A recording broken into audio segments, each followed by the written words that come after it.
with status as the most dominant force in the game, Khabib Nurmagomedov is chasing the biggest win of his career. Right down, too good. There you go. There's the choke. He's got it, it's under the neck. There it is. There's the He's tap. out. Still undisputed. Khabib Nurmagomedov has finished Conor McGregor tonight. Khabib stuck to his word. دنیا مسلم کا عظیم ستارہ 5 دن قبل امریکہ کے شہر لاس Vegas میں UFC کے تحت تاریخ ساز فائٹ لڑی گئی، جس میں روسی مسلمان حبیب نورماگومیدوو اور آئرش مارشل آرٹسٹ کانر مکریگر مد مقابل تھے۔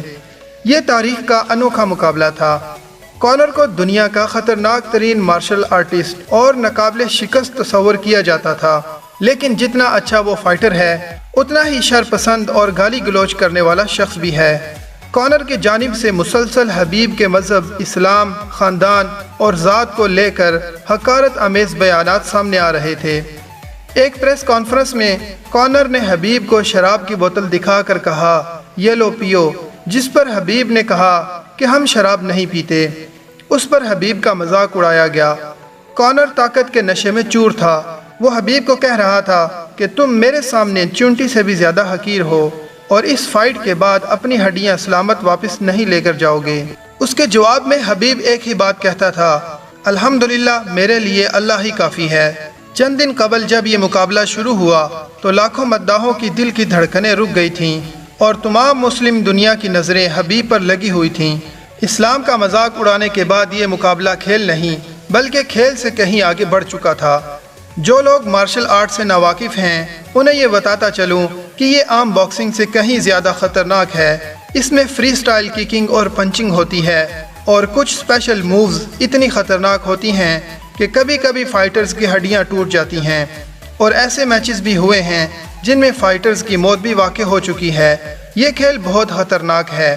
خیر، جب مقابلہ شروع ہوا تو ساری دنیا حیران رہ گئی کہ ناقابل شکست اور خطرناک سمجھے جانے والے کانر مکریگر کو حبیب نے بری طرح سے پیٹا۔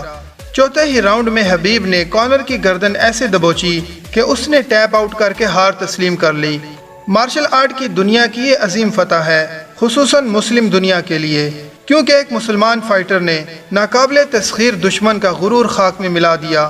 مقابلہ جیتنے کے بعد حبیب کو جب پھر سے کانر کے کوچ کی جانب سے چند نازیبہ کلمات سے پکارا گیا تو اس بار حبیب اپنے غصے کو قابو میں نہ رکھ سکا اور میدان کی رنگ سے کود کر ہزاروں کے مجمع میں پہنچا اور کانر کے ساتھیوں کو پیٹ ڈالا۔ انٹرنیشنل میڈیا کو بیان دیتے ہوئے حبیب نے اپنے اس رویے پر معذرت کی ہے، لیکن ساتھ ہی یہ بھی کہا ہے کہ مقابلہ جیتنے کے بعد مخالف ٹیم پر حملہ کرنا میری روایت کے خلاف ہے۔ آپ کو میرا حملہ کرنا تو نظر آ رہا ہے، لیکن یہ نظر نہیں آتا کہ کانر نے میرے مذہب کا، میرے والد کا اور میری قوم کا مذاق اڑایا ہے۔ یہاں تک کہ کانر اور اس کے ساتھیوں نے ہماری بس پر بھی حملہ کیا۔ میں بحیثیت انسان خود پر کتنا کنٹرول کرتا۔ خیر، کانر نے جو غرور کیا اس کا سر ایک مسلمان جانباز نے توڑ کر رکھ دیا اور تمام دنیا کو یہ بتا دیا کہ مسلمان کا مذاق اڑانا انہیں کتنا مہنگا پڑ سکتا ہے۔